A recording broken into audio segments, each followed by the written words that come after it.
Okay, so this is Paolo in Chiang Mai doing a trip review of the motorbike ride I did through Vietnam last year in 2019. Started in March, finished in April, about 35 days, 5 weeks all in. Starting in Saigon, aka Ho Chi Minh City, up to Hanoi, and then across to Laos, where I went over the border.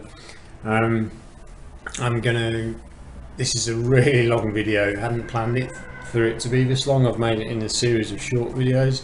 It's added up to almost an hour, but I'm going to talk about like the trip, the route I took, where to buy a motorbike, how to ride safely in Vietnam if you can. It's pretty dangerous. Trip highlights, go through those.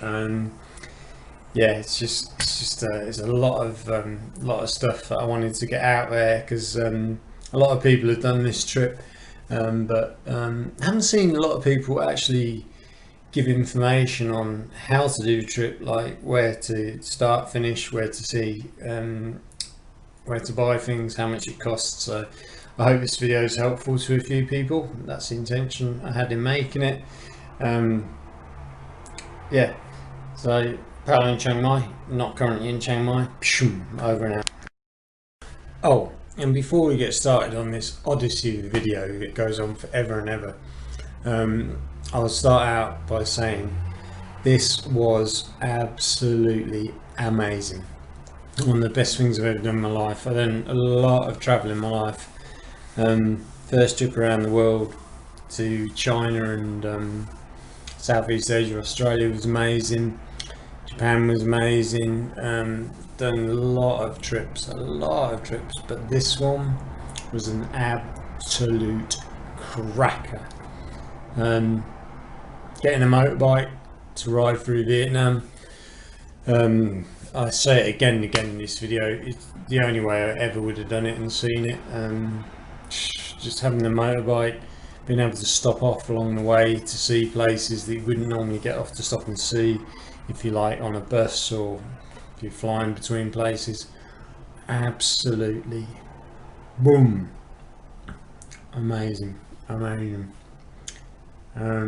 Yeah, I was going to say, I hope it's not too long. It's long. This video is long, but hopefully you can stay for the journey. And if you do, you'll certainly get a lot of tips on Vietnam. And if you can ever come out here and do this trip yourself, you'll have an amazing time. You don't have a choice. It'll be amazing. Trust me. Okay, so welcome back to Paolo in Chiang Mai. Not in Chiang Mai. Doing a trip review for Vietnam last year, 2019. In fact, this year, this time, I was just leaving Vietnam to go into Laos, do the second leg of my journey. Basically, the plan was to go from Ho Chi Minh, aka Saigon, down here, mainly following the coast up to Hanoi here, and across into Laos and down to Vientiane here, and then I went into Thailand and did a grand tour of Isan around here. Now, basic budget for this trip, I was going to fly in to Saigon out of Bangkok, so I did a one-way flight to Hanoi. Wasn't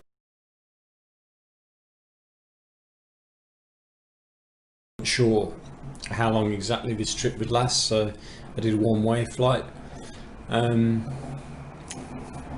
Got a visa for Vietnam in advance. You have to do that. You use an agency, you get a visa letter to say that you can go to the country. You apply for that online, and then when you get to the airport, you print out that letter, you take it to the immigration at the airport and they give you a 30-day visa. I ended up extending my trip. By the time I got to Hoi An, I realised I needed about a week longer. I planned to do it in 4 weeks, ended up doing just over 5 weeks.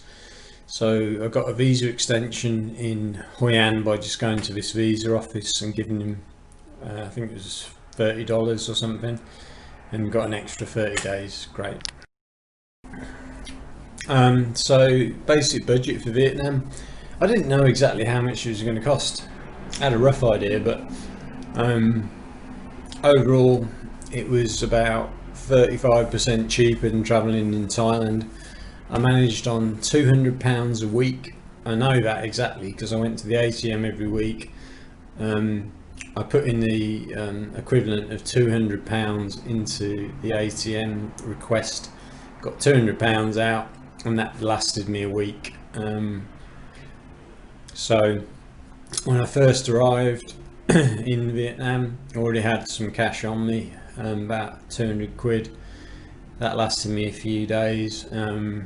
I bought my motorbike for $300.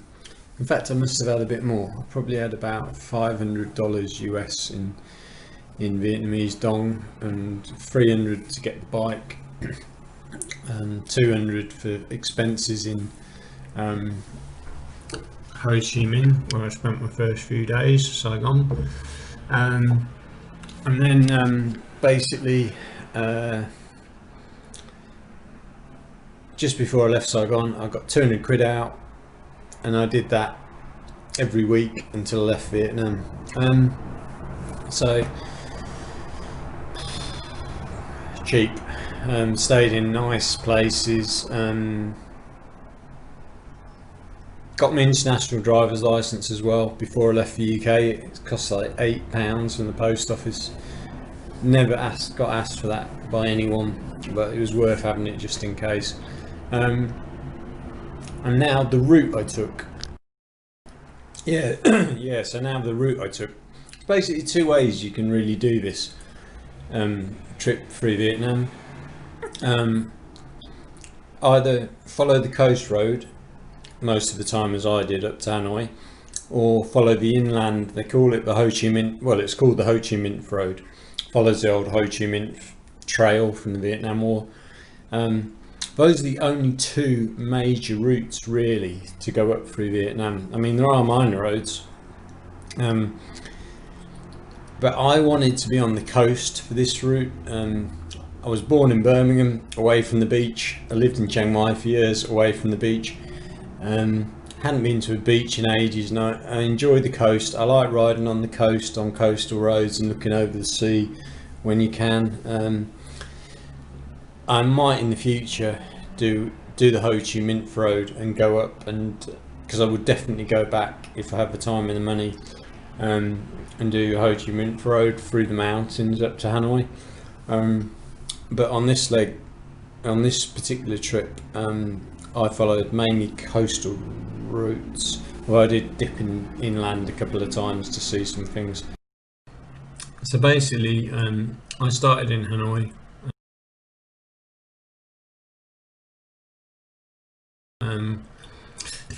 Did a huge one-day ride to Dalat here. I stayed there 4 nights at the start. Dalat 3 nights. I Trang a couple of nights. Went to see Dalat because a friend told me a few years ago I'd loved Dalat, so I went to see what Dalat was like, and it was it was pretty good. Mountain town, and I'd also, through my research, found that one of the most beautiful rides you can do in the whole of Vietnam is from Dalat to Nha Trang. That is a really nice ride. And I went to Toi Hoa, newly developing town, pretty beautiful. Quy Nhon, which is a beach resort for Vietnamese people. Didn't like Quy Nhon. Then I went up to Quang Ngai here. Actually really liked Quang Ngai. It's on an estuary, lots of nice things to see there. Then I went up to Hoi An, and I was bored of using the major routes, so I skipped on to the minor routes going up here to Hoi An. Had to use a couple of ferries to get across here, which was quite fun. Spent a couple of nights in Hoi An, got my visa extension there. Wasn't that impressed by Hoi An, it was a bit too touristy for me. Da Nang, really nice beach, only stayed there a night, went around the headland, that was quite cool. Next day I did the Hai Van Pass, which wasn't as good as I thought it would be. It was okay, but I'd already seen some really spectacular scenery. Then to Hue, which is hot as hell, ancient capital city, not bad, but hot as can be. Then I went to Dong Ha, pretty cool. I think was that where I went to the gym? Pretty cool place. And Dong Hoi, which is on the coast, that was pretty cool. Went to the national park, cut inland, went to the national park here somewhere, Phong Nha National Park, went there, that's pretty good. And then I joined the Ho Chi Minh Trail for a little while. Okay, I went up here I think, and then cut across to Vinh. Where's Vinh?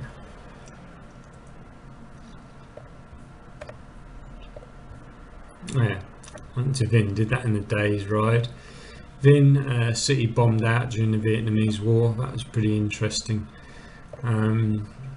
Next day from Vinh, I had planned to ride to Ninh Binh, but it was a bit too far because it rained quite heavily that day. So I ended up staying in,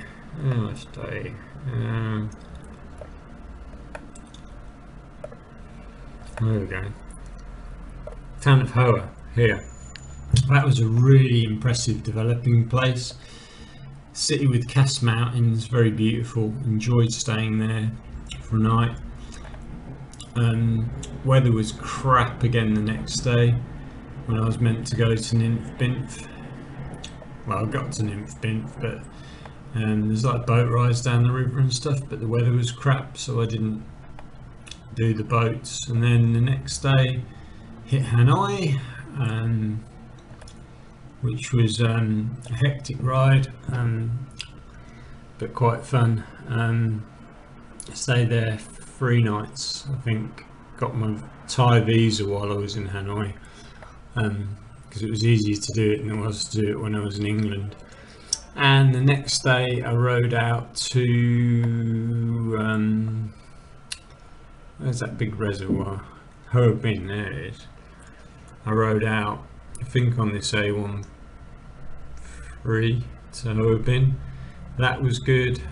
Spent the night there, and then I cut across to this national park down here. There's actually a really famous pass here. You get a really high view of things, and then there's a really famous backpacker place where you go around rice paddies and stuff. Couldn't be bothered with that, so I didn't bother with that. I stayed somewhere down here, which was really nice. And then the next day I cut across into Laos on this road, I think, and that was bad. Okay, in fact I got that a little bit wrong. I didn't skip straight out of Vietnam. I actually spent a night in the border town of Ban Na Mao, which is just there. Ban Na Mao on the Vietnamese side, and it's got a different name on the other side, but that was really nice. I found these little right just before you get to the border, on the right hand side, there's these, I think there's 4 wooden chalets. They're beautiful. Stayed in those. And the night before I'd stayed in a place here called Quan Hoa. It's a little village, and it was really quiet and peaceful. Really enjoyed staying there. The option that I skipped was staying in a place called Mai Chua, which is just about here, which is like rice paddies. It's famous for having homestays. You go and stay in a homestay with local people, but I didn't want to be anywhere around tourists. I just fancied being in this town. I wanted to drive a bit further that day, so that's where I ended up. So I've basically come down from Ho Chi Minh here next to this reservoir, and this stretch of road is really beautiful. That's where you get the brilliant view, and then you cut down this road, and then I went across into Laos. That was my actual route. Very nice. Yeah, so I hope that wasn't too boring, me going through my route. It took 5 minutes, I think, to go through that. I'd love to get this. I've seen people do it. You get a map and you draw your route through with a line and you commentate over it. I haven't worked out how to do that. I haven't got a good processor or video app to do that. So basically that was pretty much the route I took. Really pleased with it, because I'd not only wanted to see the coast, but I'd wanted to see big towns. And if you do the inland road following the Ho Chi Minh Trail, there's no, apart from Pleco or something, there's no real big towns. I wanted to see towns because I get a good feel for Vietnamese life in those towns. So, and I wanted to see the coast. So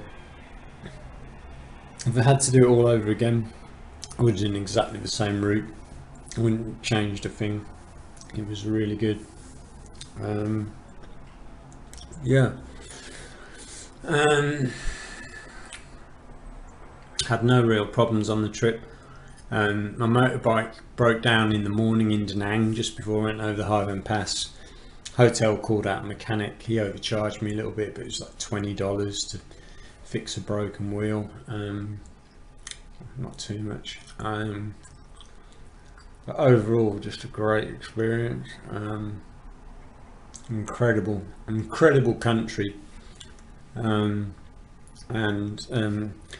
Yeah, like I said, I might in the future do the Ho Chi Minh Trail up to Hanoi from Saigon. I'd go in the same direction again. I like starting south to north, and then I'll definitely do, there's a whole northern loop you can do north of Hanoi up to the Chinese border, where it's really spectacular. So I'll do that at some point, but for now that was good enough. Okay, so trip highlights for Vietnam. This is actually quite hard because it was all so good, but one overall thing that I would say is I probably enjoyed being mainly in the non-tourist spots, places I hadn't really heard of before, more than I did being in famous tourist places. That's just me, that's just a personal thing. But the first few days in Ho Chi Minh, that was a highlight. I think I was there 4 nights, 5 days, exploring parts of the city I hadn't been to before. That was wonderful. Dalat, the mountain town, that was a highlight, and that is so beautiful and worth a few days. There's other stuff around Dalat that I didn't get out to see. I just spent time exploring the town, but it's really nice. Nha Trang, I guess, because I'd been there before, maybe it wasn't so much of a highlight for me, but if you've never been to Nha Trang before, it's probably my favourite beach destination in Vietnam, because I'm someone that likes a city that's on the beach. I like to have all those facilities and then a beautiful beach. So Nha Trang ticks all those boxes for me. Go to the Cham Museum, see the Cham Towers, which was an ancient civilization before the Vietnamese took over that area, and the Gershon Museum as well, a famous guy who he found a cure for the plague when they had the plague in China. He was a Frenchman. He was Swiss originally, and he studied in France maybe, and then he mapped a lot of Vietnam back in the day. His little museum based in his house is pretty interesting. Nha Trang. After Nha Trang, I really liked a place called Quang Ngai. That was 3 days ride on. I went to Toi Hoa, Quy Nhon, and then Quang Ngai. Quang Ngai is where the Son Mai Memorial is from the Vietnam War. It's on an estuary. It's a few miles in from the coast. Really beautiful. Beautiful, interesting. It's a real Vietnamese town, not a tourist town at all, but at night you can sit by the estuary, and you can get food and drinks in the town. It's interesting just to drive around. You've got the My Son Memorial, there's beaches then if you go out to the coast, and a French guy living there told me if you go inland there's really nice mountains, and Kon Tum is a very interesting town, which is inland from Quang Ngai. It's there. Now Hue and Da Nang, Hue wasn't that bothered about that. Even the Hai Van Pass, to be honest, wasn't that bothered about. Oh, another trip highlight, I guess, yeah, was the ride from Dalat to Nha Trang, that beautiful ride. And then after Hue, Dong Ha and Dong Hoi, they're okay, but the Phong Nha National Park, which is just about here, is really beautiful. Phong Nha Kabang National Park's the full name. Yeah, that's really quite beautiful. I got this guest house overlooking the river and the Cass Mountains, and they had deck chairs out by the river, and I chilled out there. I think I was there two nights, and there's a motorbike loop you can do as well in a day that goes into the national park. So really enjoyed that place, got really relaxed there. That was definitely a trip highlight. Vin, okay. Tan Pho, I found Tan Pho really interesting because, again, a non-tourist town but a big town that's newly developing. That was good. Linth Bint Hanoi, it was so-so. And then the last two places I stayed, Quan Hoa, about here, is that right? No, about here, Quan Hoa, next to this national park. That was a nice little town, and then right on the border where I spent my final night. I really enjoyed being in that border town. So those are my main trip highlights. Yeah, again, so like I say, those are my trip highlights, but it was all a highlight. The whole trip itself was a big highlight for me. I didn't have any bad days in the, 35 odd days that I was in Vietnam from start to finish. I haven't raved about Hue, Da Nang, Hue Am, the Hai Van Pass, although those were decent places. Why I prefer Nha Trang to Da Nang is the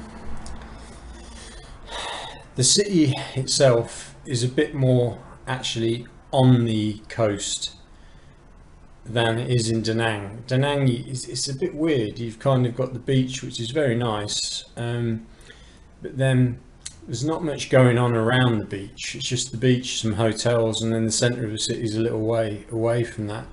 Whereas in Nha Trang, the centre of the city is right there. So just a personal thing, I just prefer that. As I've said, I don't really like tourist traps. Hoi An for me is definitely too much of a tourist trap for me to enjoy, and I just love being in quiet places aren't necessarily famous, and there might not be a lot to see there. It's just I love being caught up in the Vietnamese way of life and how they do things. So, yeah, those are my highlights. Oh, and the final point I'd like to make on trip highlights is this is of course all subjective. Like, this is my trip highlights. What I enjoyed most, what I enjoyed won't necessarily be what you'll enjoy. I can tell you, if you do it, you'll enjoy and you'll enjoy some things more than others, but you're not going to have too many disappointments along the way. I've been traveling a long time. I'm in my 40s now, so what for me might be brilliant, for someone that's 20 might be horrible, for someone that's 60 might be horrible, but just go and see for yourself. I'm sure you'll work it out. Yeah, and the reason that I said the Hai Van Pass wasn't that amazing by the time I got there was because the stretch of road from Dalat to Nha Trang was amazing, and the stretch of road from Nha Trang for the next 2 days to, where would it go? Is it Quan Hoa and Quy Nhon? Those next 2 days after Nha Trang, I was on the coast most of the day, and even when I was inland, I was looking up at strange objects on top of mountains. I'd just seen these amazing coastal views. So by the time I got to do the Hai Van Pass just after Nang, I'd already seen amazing stuff. Oh yeah, one other brilliant thing I'll say about Vietnam, and I didn't get this from my first experience, because the first time I went to Vietnam in 2015, I just went to Saigon, Nha Trang. Felt the people were a bit unfriendly compared to Thailand. On this trip, completely changed my mind. Considering what they've been through, the Vietnam War, they call it the American War, they don't call it the Vietnam War. But that was just the end of things. They've been invaded by the French, the Chinese more than once. They've been invaded by Genghis Khan, and his hordes went down there and invaded. They are a super proud people that they've defended and kept their independence most of the time from foreigners who've invaded and been kicked out. But there is no animosity in these people. Considering the damage that foreigners have done to this country over the centuries, they are just sweethearts. Some people draw the comparison like old people are unfriendly and the younger people are more friendly because they never experienced the Vietnam War and the French invasion. But even the old people, you can see it in my videos, even the older generations, from what I experienced, were friendly. I got so many thumbs up when I was riding on my bike. I did have the Vietnamese flag on my bike, maybe that helped, but just super friendly people. Now, getting a motorbike to do this trip, rent or buy? Rent or buy? Now for me, I was always going to buy one. On my first trip to Vietnam in 2015, I'd stayed in Saigon Backpackers, where I stayed at the start of this trip, and that's where I got the idea to do this trip, because people were buying motorbikes and then riding up to Hanoi, and on the what was it, the one that they did on Top Gear when they went through Vietnam as well. They've done the same thing. They bought bikes in Saigon and then gone up to Hanoi. So that was always the thing that I wanted to do. I did look at the prices of renting a motorbike. It's expensive, man. Like you can rent them, but I can't remember how much it is, like $10 or $15 a day to rent. So for what I did, if you just went from Saigon to Hanoi, I was about 30 days on that trip. That would have cost me $300 anyway, and then I would have had no bike. I'd have to sell it or give it back in Hanoi.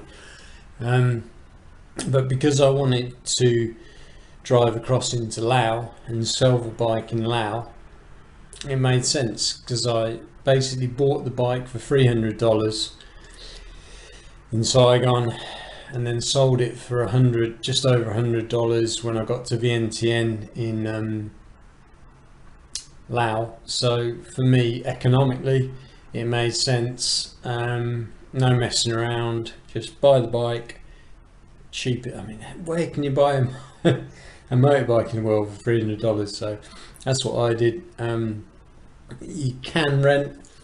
I would only rent a bike if, can't think of why I'd rent a bike. If I was going to do maybe a 1 week short trip or something, like up in the north of Vietnam. If you're not comfortable riding a motorbike, you can also hop on the back of the bike of these like Hell's Angels in Vietnam. They have these motorbike tours where you get a tour guide and a motorbike, you sit on the back and someone else rides it. Well, I didn't need to do that because I could ride a bike. So now the other choice you've got when you're buying a motorbike is, do you go for a scooter or a motorbike? Now, when I got to Vietnam initially, and you've seen my video, I was going to get a scooter, well, I'd had for many years in Thailand.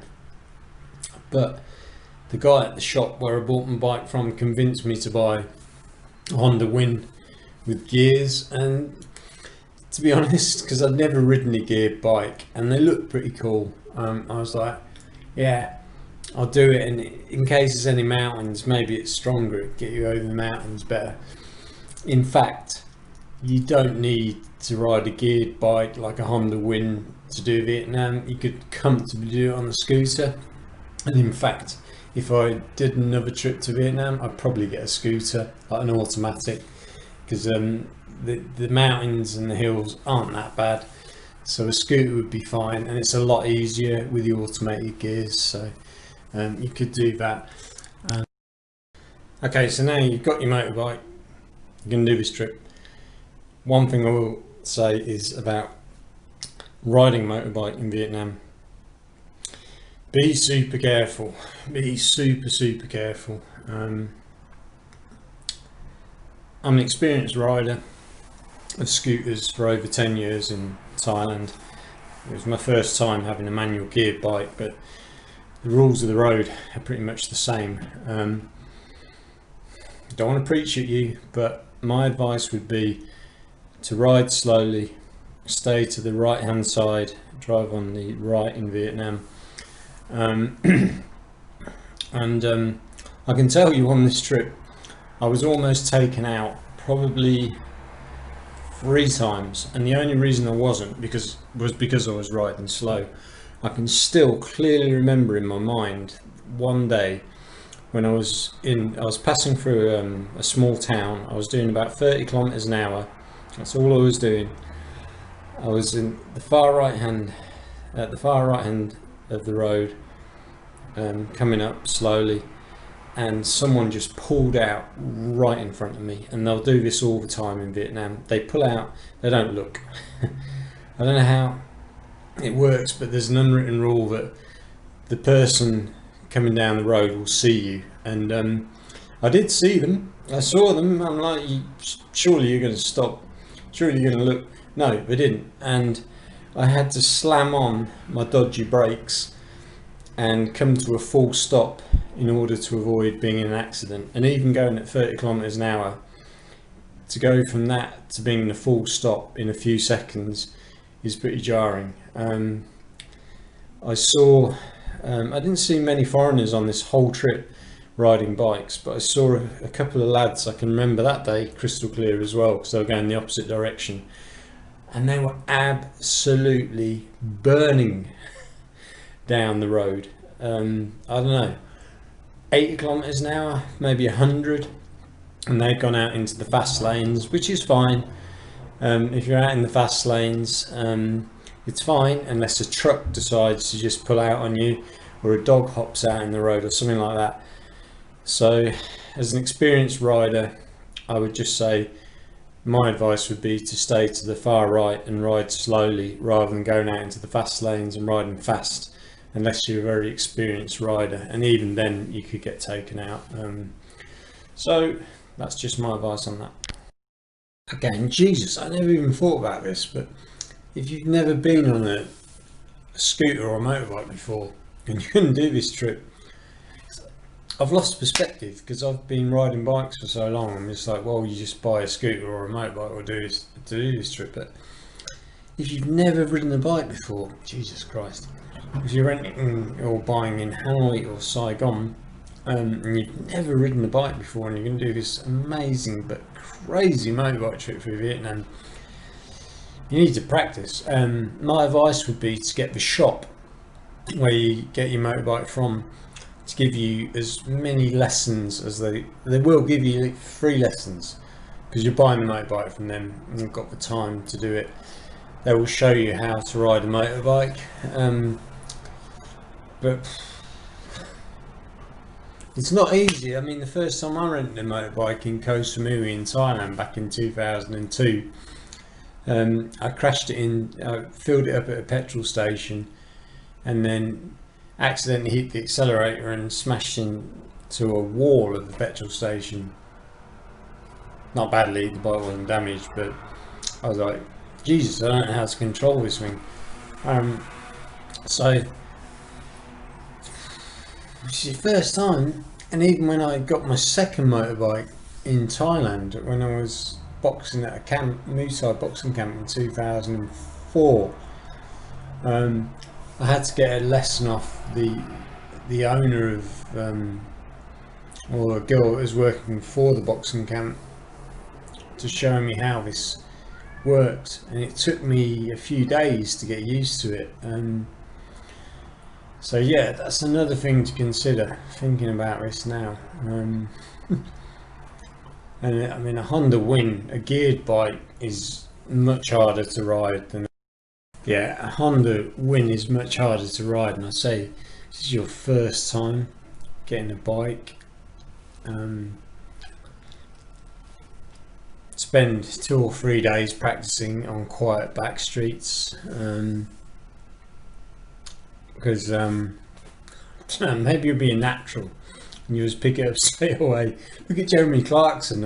If you watch that Top Gear video of him trying to ride, well, he was riding a crap bike, I think it was a Vespa he was on, but it's not easy. And trust me, when you get out onto those roads, that is some serious riding. So make sure you take your time and get used to riding the bike. I've seen people in Chiang Mai over many years rent out motorbikes and crash them the moment they leave the shop because they don't know what they're doing. Saw a girl crash 2 times in the space of an hour because she just didn't know how to control the accelerator on an automatic scooter. So yeah, you need to think about that.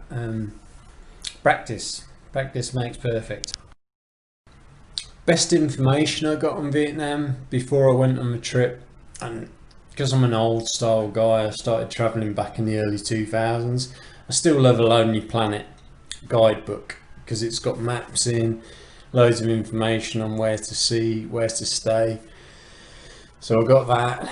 But there's a guy, he's been living in Vietnam for over 15 years now. Vietnam Coracle. Coracle is a Vietnamese boat, like one of those shell-shaped boats the fishermen take out. But Vietnam Coracle is a bike rider. He's been all over Vietnam. His information is absolutely top class. And thank you, Vietnam Coracle, because I used your information a lot for this trip, to choose the best roads, routes, places to go and see. So yeah, that guy, Vietnam Coracle, I'll put a link in the description. He's really good. And another little piece of advice I'll give on doing a trip like this would be, whether you're starting, say you're just going to do Saigon to Hanoi or Hanoi to Saigon, spend a few days in that city at the start of a trip, just getting over your jet lag, adjusting to the country, and by staying at Saigon Backpackers for, I think I was there 4 nights, might have been 5 nights at the start of the trip, I got to do things really slowly. I mean, obviously going and exploring the city as well.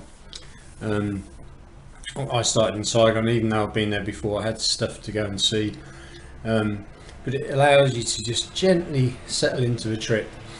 And by doing that, I made sure I talked to the staff that were working at Saigon Backpackers, because unlike Thailand, foreigners are allowed to work in establishments in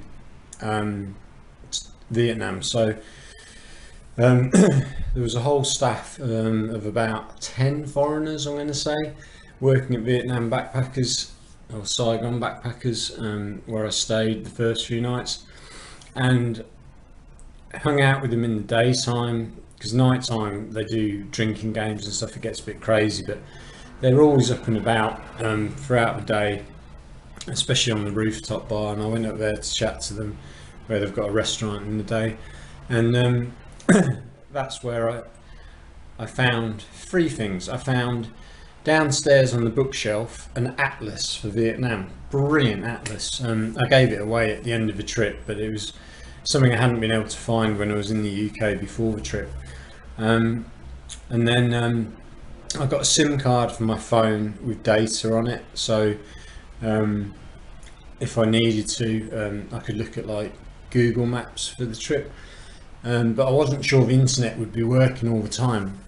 Not sure if it was or wasn't, but I asked one of the lads that was working there who'd done motorbike trips through Vietnam and knew other people that had done it, like how can I get like a downloadable map or app, so offline I can put it on my phone and follow the route. And there's a brilliant app, it's called Maps Me, and you can download it for free off the the Play Store or whatever. I'm so old. One of them had to help me do that, and I downloaded that onto my phone, and then basically I had a phone holder on the front of the bike that the motorbike shop fitted for me, with the charger that goes into connects to the engine, so it's charging all the time, although mine wasn't great. And yeah, so basically I was just following, like you plug in where you're starting, where you're finishing, and it gives you the route, and you can adjust it along the way if you want to, as I had to a few times. But those are three really good things to have for a trip like this. Nothing like a paper map. I love getting the atlas out in the morning, looking at the route and seeing what was around. On a phone or even on a computer screen, it's hard to get that full picture of things, but when you've got that paper atlas or map in front of you, you can see it all. Oh yeah, and I guess I'll mention briefly where I actually bought my motorbike in Saigon, Ho Chi Minh, which was Kang An motorbike shop, which is on the map. It is there. It's not focusing. But yeah, Kang An motorbikes. Interior address 17 something street. It's right near the back of street. So another thing, in addition to, and another reason for spending a few days in either Hanoi or Saigon, wherever you're going to start this trip, is you have the time then to buy a motorbike. Although I did kind of rush in, like the first full day that I was there, I went to a shop, met a guy who showed me a few bikes, although I thought they were a bit crap, to be honest. And I went back the next morning with the full intention of buying the bike. But was it the day before? When I was there, he was after he'd showed me the motorbikes, he was smoking a joint at like 11 o'clock in the morning. And I was like, maybe there's somewhere better I can buy a motorbike. But I was like, when I woke up the next morning, second full day, I walked down towards his shop, but as I went down I saw this Kang An motorbikes, and went in there. I thought it was nothing lost in seeing what they've got, and the guy there, Bao, was much more switched on, gave me a test drive. The bike felt much better, although I changed my mind from buying a scooter as I'd planned to buying a Honda Win, as Bao convinced me it was the better way to go. And yeah, no regrets, that was fine. And then a couple of days later I was trying to find a paper map of like the motorbike routes, all the routes you can do through Vietnam. And there's another shop which was just a couple of doors down, Style Motorbikes. I can't find it on the map now. In this location it looks like it's moved, but Style Motorbikes does do a printed map, which I did buy. I went down and bought that map again because like I had a few days. I was gradually piecing things together that I needed, and it's in my video. You can see I sit down one morning while I'm in Saigon in a coffee shop, and I show you the route following their map. But to be honest, the atlas that I found at my hostel was better and much more detailed. The map you get from Style Motorbikes, it's okay. I think they tend to be a bit more expensive, Style Motorbikes, for renting bikes. Maybe buying bikes is okay, but I was quite happy with Kang An, what I found there. So and as I was buying my bike, oh god, you always get this, of course, another foreigners there, young I think he was a French guy, and he's telling me, oh, you've way overpaid for that, you could have got that for $200. I was like, mate, $300 is still super cheap for a motorbike, so don't worry about it. But there's a few different places you can buy motorbikes, especially in this area around the backpacker hub of Bouvienne Street, and you can buy them actually from like the place where I was staying. Like people that are leaving often sell their bikes, although I didn't meet anyone at the time that was doing that. Some dodgy guy at night stopped by and tried to sell me a bike, some guy, random guy. But it's best to buy it from a shop, because you can see what they did to mine. They gave it a full service, they painted it up, they put a phone holder on, but even then I didn't fully check it because the fuel gauge didn't work. Things like this you've got to bear in mind, like if you don't fully check over the bike, because I just bought it when I was in Saigon because the traffic was so mad. I'm like, I'm not going to actually ride this bike until I leave the city, so I parked it up for a few days before I left, and I didn't go out at all until the actual day of departure, which is why I didn't know the fuel gauge didn't work, which is a bit annoying because I did run out of gas at one point, fortunately in a town near a gas pump. But yeah, but it's very easy to buy a motorbike. Just make sure, is it the green book or the blue book, the ownership manual anyway, just make sure you get that. And one thing worth noting too is that I bought my motorbike in Vietnam, did Saigon to Hanoi, then to the Laos border. The one that I went across is, I think it's classified as the easiest in Vietnam to get a bike across. There's a few different border checkpoints with Laos and Cambodia where you can take bikes over, but it varies in how easy it is, and I think a couple it's a real struggle. But this one where I went over, is it Ban Mae, it was easy. You have to pay a little bit of money to get your bike out of Vietnam. I think it's like $30 or something, and then it's like $5 or $10 on the Laos side to get it in there. And then the reason I had to sell my bike in Vientiane is because you're not allowed to take a foreign motorbike into Thailand. God, they've got some strict rules in Thailand. So if you buy a motorbike in Vietnam, Laos and Cambodia, you can ride in and out of all of those countries on that motorbike. Just keep your green book with you, your ownership manual, and you should be fine. But you can't get into Thailand. I've seen it's possible to do bike tours, like if you rent a bike in Thailand, especially big bikes, you seem to be, with the right documents, you seem to be able to then go into Vietnam, Laos, Cambodia. But I think you need really to do that with the tour company. Met a guy in Quang Ngai, a French guy, who told me he managed to take his motorbike from Vietnam to Laos and then into Thailand, Pon Savan I think, but I don't know, I haven't heard of many people successfully being able to take a Vietnamese registered bike into Thailand, so that's worth bearing in mind. But one of the other things that I could have done in retrospect, I guess, well, I was happy with the route I took. When I got into Laos, I could have ridden, instead of going where I went to like see the Plain of Jars, and then to go to like Van Vieng and Vientiane, which was the route I wanted to do. I'm still happy I did it, but I could have gone down into the south of Laos to like the Pon Savan and then the 4,000 islands on the border with Cambodia, and you can get your bike across there, although I have heard it's a bit tricky. There's a bit of bribery that goes on there with the immigration officials. They can be a bit dodgy, but that's something you could have done as an alternative. You could have gone down to the south of Laos, crossed over into Cambodia. I'd already been there, didn't really need to do that again.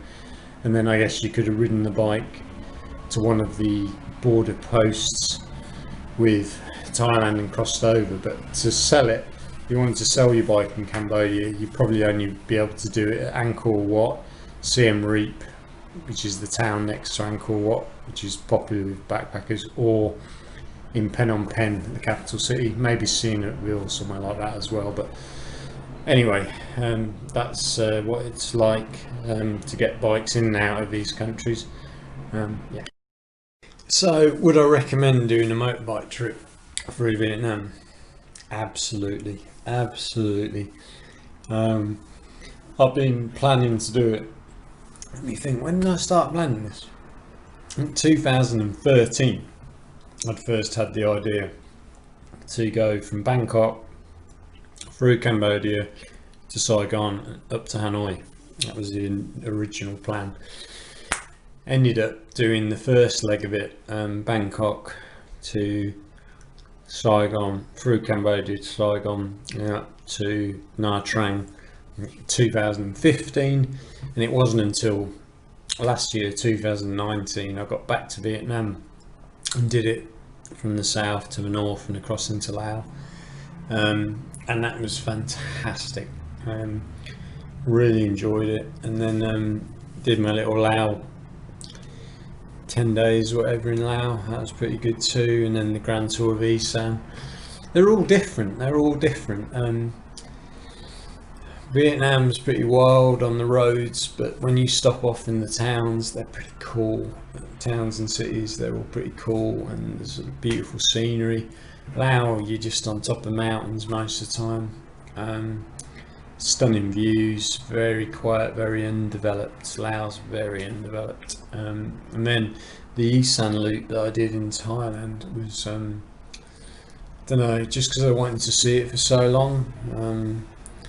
That too was just mind-blowing for me, mind-blowing, because I know so much about, especially like Isan, just from living in Thailand for years and doing loads of research. That made that trip really mean a lot to me. But even if you didn't know a lot about that area before you went, you'd have an amazing time. Yeah, but bang for buck wise, oh, hell of a lot of bang for your buck in Vietnam. Food, yeah, it's just, I don't know, I'm not overblown by Vietnamese food. It's okay, it's quite interesting. But just the people, the natural scenery, probably the things for me, and then just getting to see the geography of such an interesting country. Really good. Yeah, and I guess I might finish this video on thank you Vietnam for giving me an absolutely wonderful experience, second time visiting your country. I'm absolutely going to come back again, because that's how you've made me feel. You've made me feel like you're somewhere I want to come back to and see again. Love your people, love your country, and if you ever want to come to England, any of you out there want some tips, and send me a message and I'll get back to you and give you all the help I can. I think you're brilliant people, think you're a brilliant country. Vietnam rocks. 5 stars out of 5, 10 points out of 10. Brilliant.